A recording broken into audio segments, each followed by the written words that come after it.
So I just had this convo with a rider about a crash he had.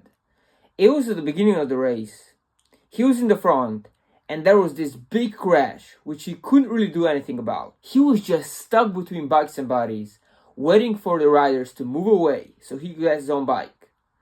It took about a minute for this whole mess to clear up. He finally grabs his bike, jumps on, and then realizes his chain's off. This is one of the easiest ways to lose another 20-30 seconds, which can be the difference between you coming back and never being in the race again. And it reminded me of this little story from when I did E3 Classic as a junior. So I had a really good race. I was in the front for most of it.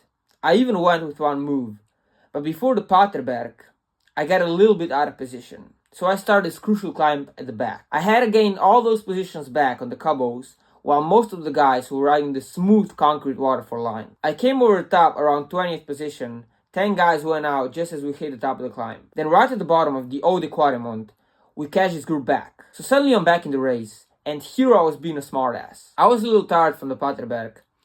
I wanted to save some energy, but I also wanted to gain some positions on the guys who were riding on the cobbles. So I went on the grass on the left side.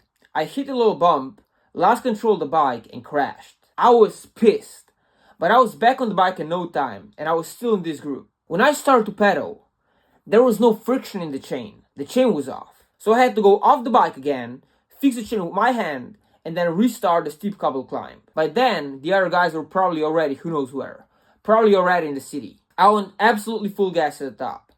And when you come out of that cobble section, there's this long straight road when you can see really far into the distance.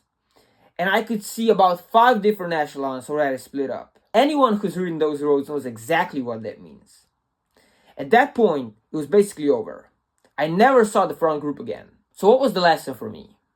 I made a personal rule that after a crash, I quickly check the chain before I jump back on the bike. It takes you 3 seconds if it's fine, but if it's off, those 3 seconds can save you 20 seconds.